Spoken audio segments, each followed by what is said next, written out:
Hello, everyone, and welcome back to Identity Architects, the podcast that spotlights individuals who are changing the way that data is used to deliver better customer experiences. I'm your host, Ben Cicchetti, and for this episode, our Sales Director Nick Henthorn had the opportunity to sit down with Peter Markey, CMO at the UK's leading health and beauty retailer Boots, to talk all about the evolving retail landscape, the cookieless future, the recently launched Boots Media Group, and much, much more.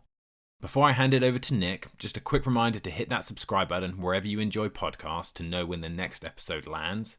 But without any further delay, let's dive into their conversation.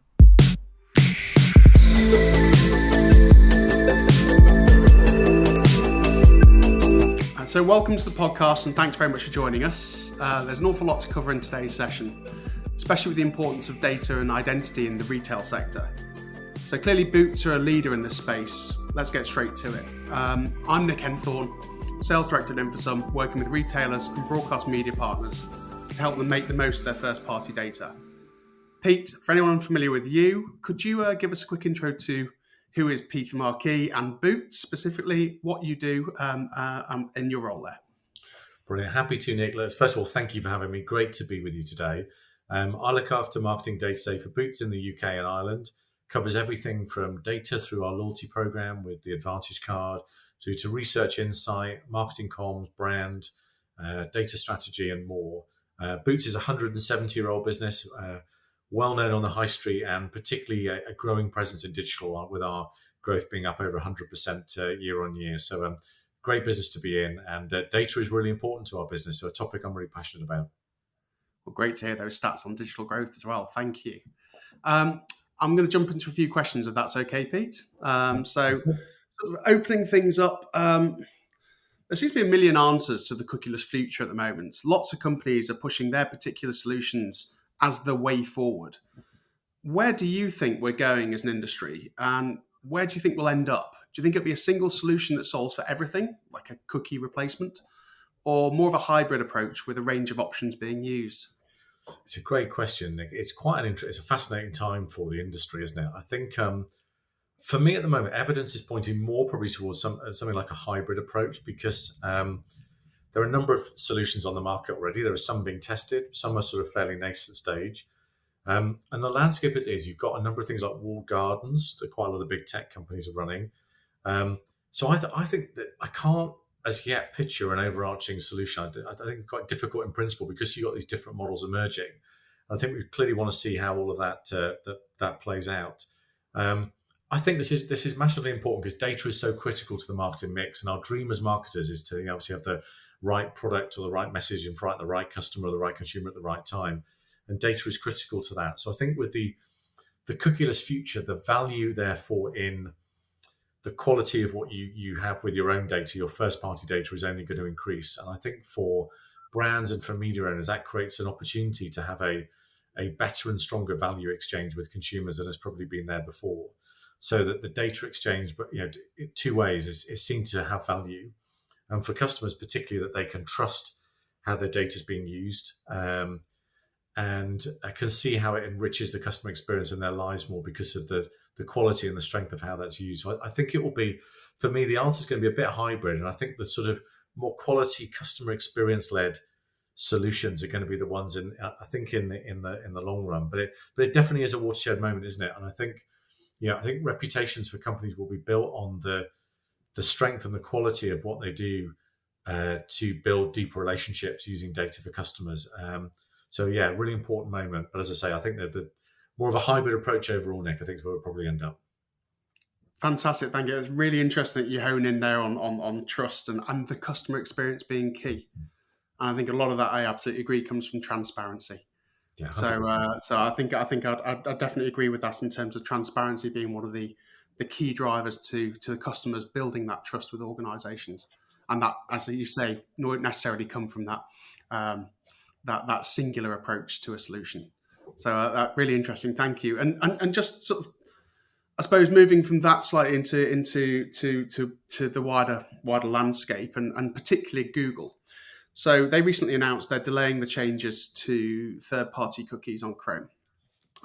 So people have basically been given some more time, i.e., the world isn't changing imminently. How do you plan on using that additional time given? And are you sort of concerned that others may choose to just bury their heads in the sand and wait until the problem comes back? Well, I hope people view it as a. I mean, it's not. It's a not an if but when moment, isn't it? I think it is coming back, and I think the brands that are smart will say, look, there's a now window of time we've now got to look, if they haven't before, more seriously at the options and the opportunities in front of them. I mean, we feel well prepared in the context of when I've been in numerous conversations about our approach and what we're looking to do. And I think, for us, we've started a mass personalization vision really around how we get better and smarter at how we use our data. As I say, we've got 15 million Advantage Card customers. We have millions of shoppers that come in each week. We have many more now visiting us, as I mentioned earlier online. So we've been investing heavily in how we use our first-party data. We invest in the Adobe Marketing Cloud with tools like Adobe Campaign, Adobe Target, Adobe Experience Manager, and so on, and just to help us create a stronger ecosystem of how we better deploy first-party data to reach out to customers. We're obviously working with InfoSum. There's another example around how we're able to, and LiveRamp as well, but with InfoSum, working through how we reach audiences through the likes of Channel 4 and ITV's on-demand platform, through reach, through their titles, through global radio and their wide reach. And that mass personalization vision is achieved through that. So we focused on strengthening what we do first-party data, improving our tools, and building some really important strategic relationships, of which the one with InfoSum is, for me, a really significant one, where we want to be at the front foot of how we best get in front of customers at the moments that matter. For us as a business, it's fascinating because we do hearing care. We have opticians. We're there with solutions for cold and flu. We're doing flu vaccinations at the moment. We're doing COVID boosters. We're number one for beauty on the high street. There are many things you could come to Boots for. And actually, the excitement of the sorts of partnerships we're now able to do means that, I genuinely get excited about the fact we can get our message and our product in front of the right audiences at exactly the right time. The stuff I've dreamed of doing as a marketer for 20 plus years feels closer now. And my encouragement for any brands that haven't thought through the Google delay is just get ahead of it and go, how do we create the space and the opportunity to really add value for our customers and consumers to enrich, as I said a moment ago, the customer experience and deliver something that's meaningful, that means they will keep coming back to you and engage with you in the long run, which is certainly something we've been doubling down on with our loyalty program over recent months. Well, it's a big relief to hear you've got a great plan in place, and thank you for the recommendations to other organisations out there who are about to embark on similar journeys. It's really interesting. You touched there on this idea of collaboration between brands. With the world as is changing and the removal of some of the barriers previously associated with data sharing, for example, the evolution of clean rooms, we are seeing more brands collaborate. I mean, the example we'd see would be something like a food delivery company collaborating with a restaurant group. How would you see brands and media owners engaging with each other in the future in a world where some of these barriers are taken away?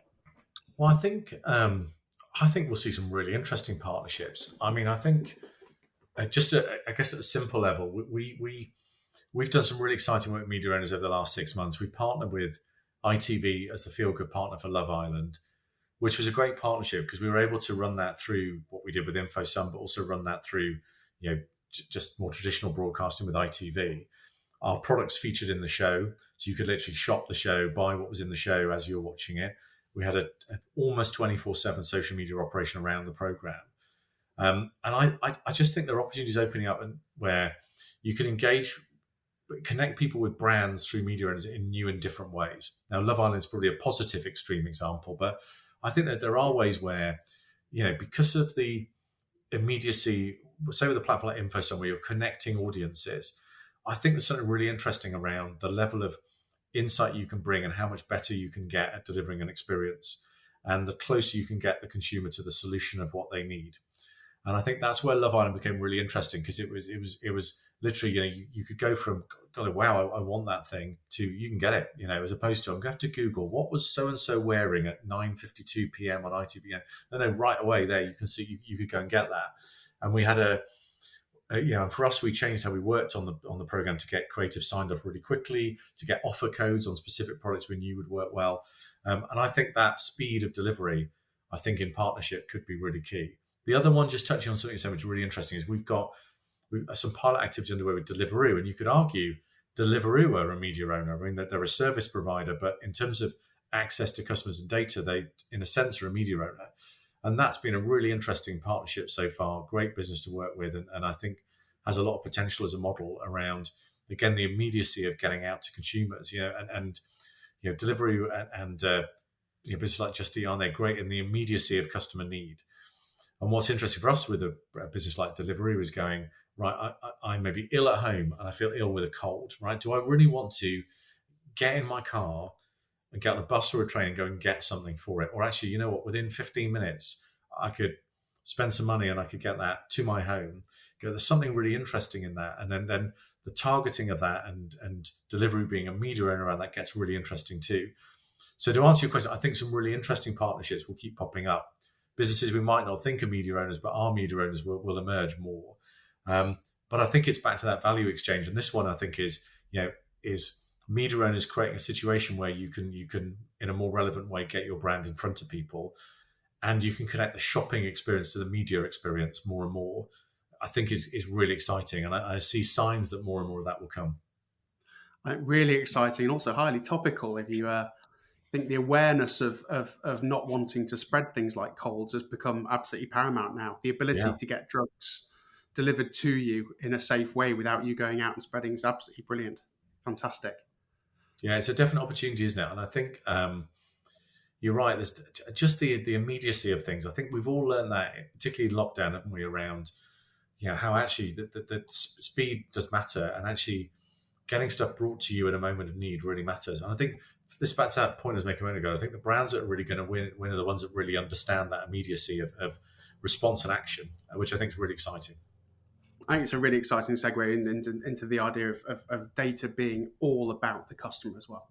It's a perfect example. Yes, you are doing things in terms of collaboration of data sets between yourself and another organization, but it's all to drive a better customer experience. Love it. Yeah, 100%. Now for a mean question, so apologies in advance. Although, to be fair, you've done a lot to answer this already. How would you explain to a customer of Boots how you use your data, how you use their data, and why does it ultimately deliver that better customer experience? Yeah, no, look, it's a fair question. First of all, I think data always has to be collected in a really transparent way. So you'll be really clear up front why you're collecting that data, what you're using it for. And also, I think talk about the value exchange you want to create.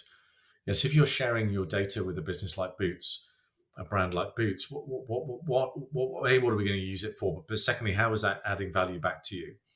If you tell us things about, for example, your beauty regime, well, that would mean that we can give you a better experience. If we know what sort of products you like, the brands you use, more about your the tones you like, the fragrances you like, actually, it means we can show up with things that are a lot more interesting and useful to you.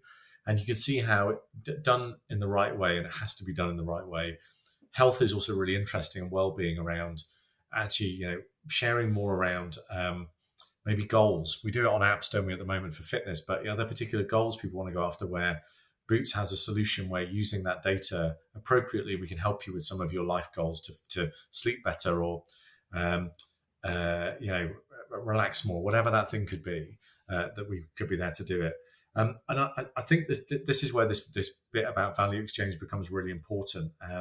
I think around making really clear the value the customer's going to get back. So it's like a contract of sorts, isn't it? Which is I think it's about, we won't sell your data, we won't do anything with it that stays at, that pushes it beyond our ecosystem. And actually the way that's used will be in a way that's value enhancing for you, will give you offers, promotions on things that matter to you in your life at the moment you need it. And actually, the more we know you, the better the experience can get.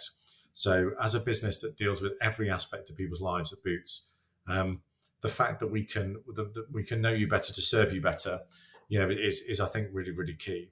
But I do think it starts with the transparency, and it starts with the degree of trust which Boots has inherently got, but you need to keep earning that trust by, I think, first of all, getting people engaged, but then continuing to deliver on that promise and the value exchange to make sure that the offering and what you provide is even better and even stronger each time. Absolutely. I think that becomes even more important. The consumer as a whole has become more and more aware of how their data is being used. So that transparency is absolutely key, and clearly something that you as an organisation and many of your enterprises very much stand by. So very encouraging. Well, sorry for that nasty one. I'll move on to something I suppose slightly different. So the concept of Identity Architects podcast is to kind of get to know the innovators in our industry. And you recently announced that you had a mission to create a world-class media agency, or have created a world-class media agency, offering effectively your first-party data to deliver better customer experiences for other organisations. Could you give an overview of why you launched Boots Media Group and what makes it unique? Yeah, no, very happy to. Boots Media Group, or BMG, as we affectionately call it for short, is our internal media agency that's there to work with our fantastic suppliers in partnership, because ultimately that we can help them fulfill their growth ambitions, both in store and online. And we have this really rich data, but also we have access to 2,500 shops. People are within 10 minutes of a Boots store, a growing online presence, a flourishing app. And so actually it gives us, as a media owner then, the chance to, I think, provide something really compelling to, again, for those supplier brands, get their products in front of the right customer at the right time, particularly on things like key product launches where impact is really important. And I think, look, media is competitive landscape, isn't it? I think for us, being able to say, look, partnering with Boots and viewing us as a media owner means that you can get store space, window space, floor space, online coverage, access to our email program, access to targeted activity, access to be able to run campaigns through an InfoSum platform, for example, all becomes really interesting.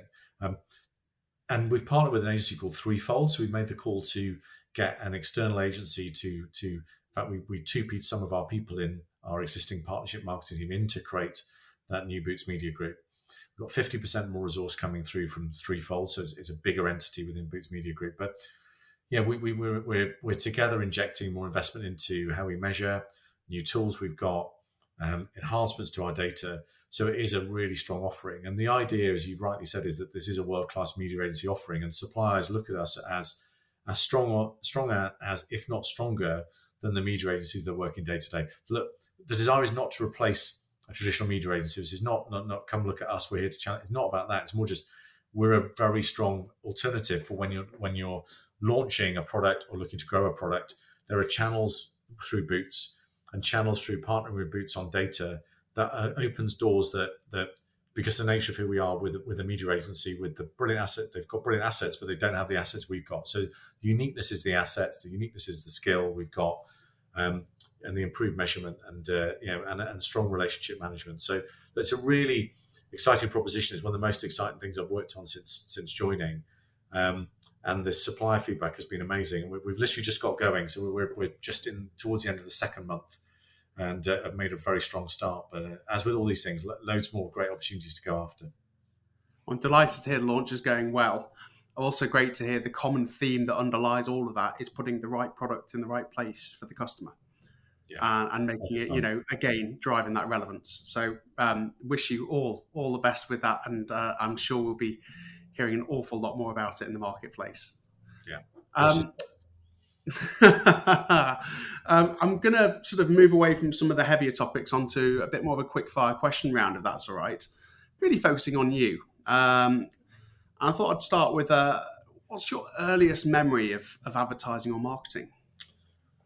Yeah, it's an interesting one. So my dad worked for the railways all of his career. And so I travelled around, moved a lot. And I've travelled on trains more than I've travelled in cars. I've always felt I was born on a train. I wasn't, but it's been most of my early life on a train. And so one of the earliest memories is actually British Rail's advertising, which was a really awful campaign called We're Getting There.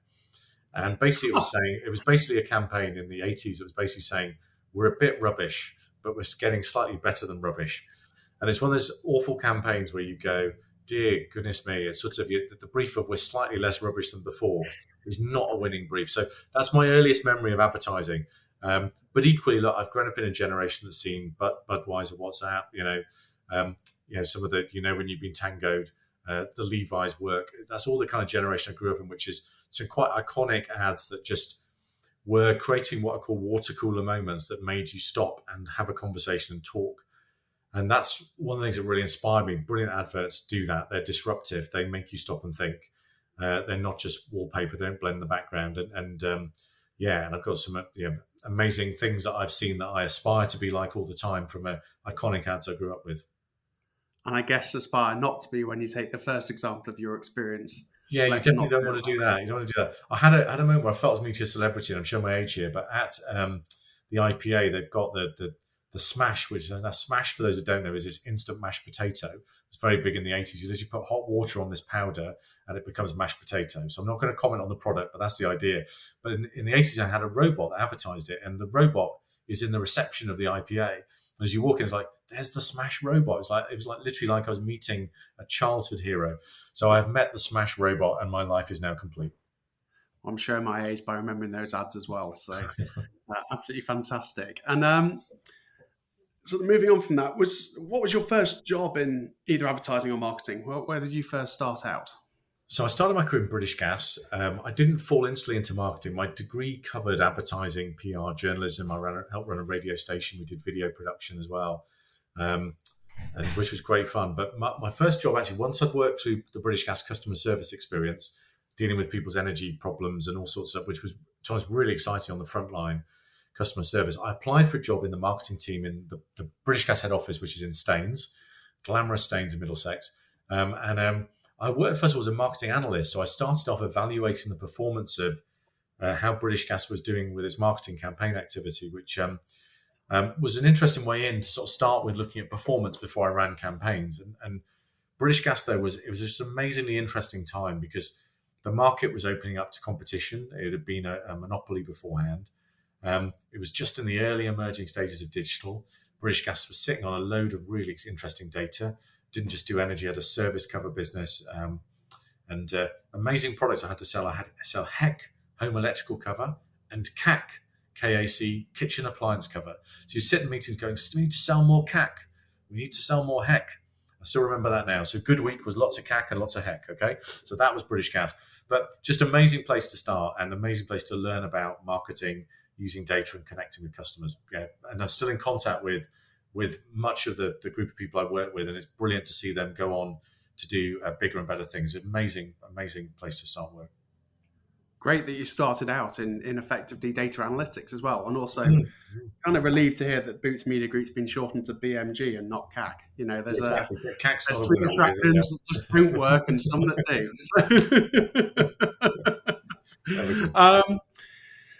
So knowing what you know now, what would you say to yourself when you started out in that role? Yeah, I think there's something around, what was I in that first marketing role? I was probably about 22, 23. And I just think that I probably wasn't as confident. I didn't challenge as much as I would do now. I didn't ask as many questions. And I think if I look back now, I would be more assertive, more confident. I'd challenge and ask more questions more, and I'd push the boundaries more. And I think, I look back at some of the work I did then, and a lot of it I'm proud of. I could pick particular moments where I was part of that, and it was brilliant, including I got to work on an amazing strategy project as an analyst for 6 months, which was an amazing experience working with Accenture at the time. But the bits I go, I just didn't question that. I didn't challenge that enough. I didn't sort of stop and think why we were doing that bit of work. And I just think a couple of projects where you go, actually, it probably wasn't that value adding, that bit of work that I was, asked to contribute to. And probably should have asked more questions on it. So I think pretty well it was a little bit green, or whatever the expression is. Eager, lent in, was full of energy, but I should have been more questioning, more challenging. And certainly that served me better in later roles as I was able to get into other businesses and be more inquisitive and to ask more about things beyond marketing. I was probably a bit too tunnel vision into marketing in the early British Gas days as well. That's fascinating. I think the power of why is something that doesn't necessarily just come into play, does it? When you're early in career. Oh, it's funny as so a couple of jobs later I ended up working in telecoms and for a business called OneTel that got bought by TalkTalk eventually. And we used to do lots of press ads. When I first came in, a third of the press ad, because they were quite small formats, was the registered office address for OneTel and a legal word about this is our registered office. So I basically said to the legal team, why does this need to be on there? And they said, because the regulatory team said it needs to be on. I went to the regulatory team and they said it needed to be on because the legal team said it. So I got them together and they both realized it didn't need to be on there. So for 2 years, the business had been running ads, believing that something needs to be on an advert that legally didn't at all. And so we were able to actually take that off and improve dramatically the performance of our press advertising by adding more genuine copy and less legals. But you just show that, again, back to asking questions differently.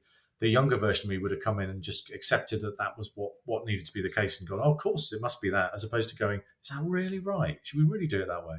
So yeah, asking questions at the right time can be quite powerful to unlock things. That's absolutely brilliant feedback for those listening. Thank you.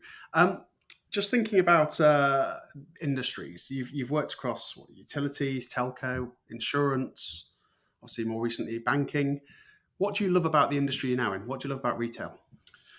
I think that retail is, so I'm not going to do anything to not what I've worked in before. So yeah, if anyone's considering insurance or banking, amazing, particularly, those are my most recent roles before this one. Brilliant, tough industries to work in because hard to find differentiation at a brand level and a proposition level. Data is also really hard. It's hard. Customer experience is key. It's a brilliant business to work in. The bit for me with retail is the speed and pace and also the variety that I found really energizing. So it obviously works much faster because you are literally looking at, in banking, it didn't make a lot of sense to look at yesterday's sales on its own and just go, how many mortgages did we sell yesterday? I mean, you did, but you weren't able to change a lot for the next day. The great thing about a retailer like Boots is you are literally looking at how did we trade today in store and online? Are the plans going to change for the next day? Are there things we're going to look at? So the dynamism is really exciting. But also just, as I mentioned at the top of the podcast, just the depth and breadth of what Boots does is also really energizing. And I can move from a conversation about a big beauty launch, which could be involving the Boots Media Group, so that discussion through to how we're doing on vitamins, through to, at the moment, I'm very involved with the marketing on the flu vaccination program, which again is another really interesting strand as well. And loyalty is a big part of what we do at Boots. And so getting involved with that more has been really exciting. So I think it's the depth and breadth of the role that's exciting. And retail, as I say, is very fast moving, very dynamic. And that adds to a bit of pace and energy to things as well. Some momentum. Fantastic. Well, I'm glad you've enjoyed all the previous and you're thriving in this new role too. As an industry, we're obsessed with the concept of identity. How do you explain the term to a 10-year-old? Well, having 2 more grown-up children now, remembering the 10-year-old days, I think for me it's around, I think identity is about the thing that makes you uniquely you. And the thing that I think then, if you put that in an industry context, is actually the thing that helps people help you more, would be the way I describe it, is that there are all moments in life where we need help. And actually, if I know there are things people need help with, then I can make things better for them. But if I don't know, then I can't help. So it's a bit like talking about a problem, isn't it? And problem doesn't need to be a negative problem. It could be a nice problem. I want to buy a house. I don't know how to buy a house. Great. Okay. Problem. Deal with that problem. So I think identity, for me, describing it to a 10-year-old would be about the things that make you uniquely you. And the more that I know about the things that make you uniquely you and what matters to you, the better I can help you, and the better friend I could be, probably is a word I'd use. I'm not sure everyone thinks about a brand as a friend, but I think the brands that really are relevant in your life are things that the apps you use every day, the things you find useful, are part of your everyday life. And I think that's probably the other bit I draw in the 10-year-old conversation. Hopefully that would work. Bringing it to life for a 10-year-old is never easy. Actually, talking about 10-year-olds, that's one of the things that gets me up in the morning, because my 10-year-old tends to wake me up very early. What gets you up in the morning? What gets you motivated? Well, yeah, so my kids are a bit older. So my kids are 14 and 20, so they've gone beyond the point where they wake me up, and one of them so much so he doesn't live at home anymore. For me, the bit that wakes me up in the morning is I do get energized about the day ahead, and my mind works very quickly around what are we going to do today? What do we need to get done today? And I find each day, particularly now I'm doing more hybrid working where it's, today I'm at home, but last few days I've been in London. I'll be in Nottingham in a few days' time for several days. I think that for me gets really, really energizing around meeting different people, different environments. The variety of the job is energizing. I've also got a lot more into to fitness during lockdown, as many have. So part of what also gets me up in the morning is getting up from my backside and using the time. This is more when I'm working at home. It's quite hard, I found, trying to fit this in commuting. But getting up and doing things like getting on an exercise bike, doing a Peloton class, just things that just start the day really well. And I before we went to lockdown, I kept saying, and I wasn't really unfit. It was more just, I just didn't spend as much time. I went to gym 2 or 3 times a week, but not enough. But actually, suddenly when I wasn't commuting, I was like, look, Pete Markey, you have no excuse now. The excuse that you're too busy commuting that's gone now. So you need to use that time. So part of the energizer is to get up and I guess feel good about the day in many different ways. It's really interesting. I'm one of those that adopted, I hate to say, the mammal approach when lockdown started, because we had that free time. I think it'd be really interesting to see how people manage to adapt as we start to move to more of a hybrid approach and how we can fit that exercise into our regimes. Yeah, I agree. I think we all need that space to feel good, feel amazing, don't we? And I think, my encouragement to everyone would just stick with it. And I've had moments when it's hard, isn't it? I tend to add a bit of extra time to the day, get up early and do a bit of exercise before I leave the house. Otherwise, I'm not moving enough, probably my description, when I'm out and about in an office. I miss that. I miss the movement. Yeah, absolutely. Keep moving and stimulate the brain. So, is there anything that you wanted to talk about that we've not covered off in the questions we've gone through today? No, I mean, I think the heart of what you've asked, I think, Nick, is around people preparing. And look, I think if I was to give anyone some guidance about things to be focusing on over the next 18 months, I think I've talked about what we've done in Boots about marketing tech. So I definitely look at your marketing and ad tech stack and go, are we in the right place? Have we got the right tools and equipment? Are we collecting the right data? Do we know what we're going to do with it? I think that for me, it's also then around thinking about partnerships and who you might want to partner with moving forwards to help you with everything you're doing. I think, have you got the right media partnerships to help you achieve your goals? I think your insights have been absolutely invaluable in terms of giving advice to organisations on how they can better prepare themselves and structure for what has been an uncertain future, and I'm very grateful for that. And this podcast is obviously all about individuals who've pioneered new ways to use data to deliver those better customer experiences that you've talked about. So when you look at people you admire in the industry, who would you nominate for us to interview in an upcoming episode? So I think Mark Evans at Direct Line is brilliant. I think Mark would be really interesting to talk to, and I'm really impressed with what he's done there, both to grow the brand, but also to deepen relationships with their customer base. So definitely Mark, I think really interested to talk to.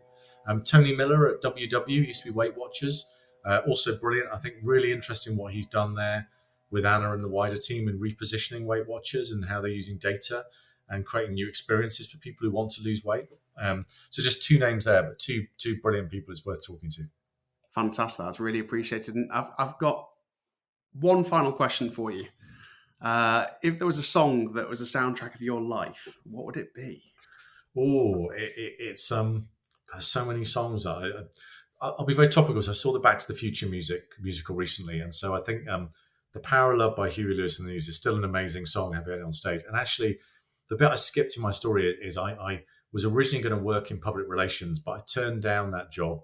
It was a graduate scheme in London to stay in British Gas to work in the call centre, which I described earlier on. But I did it because I fell in love with the person who's now my wife.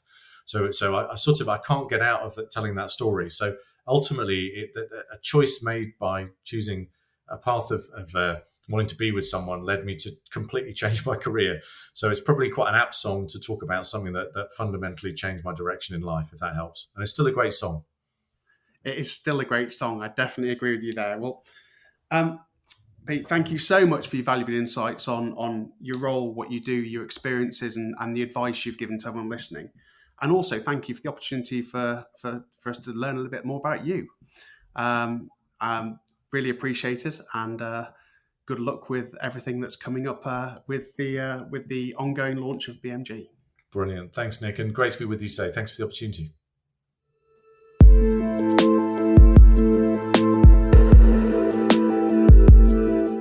Thanks again, Peter. That was a fascinating look at the world of retail and the role that data plays in delivering those rich shopper experiences. The retail media landscape is evolving at an incredible pace. That's why throughout October and November, we're sharing a ton of useful content on how retailers, brands, media owners, data providers, and others can build powerful retail media ecosystems. So head over to infosum.com to check that out. All that leaves for me to do is to remind you to hit that subscribe button wherever you enjoy podcasts, and thank you for listening to Identity Architect.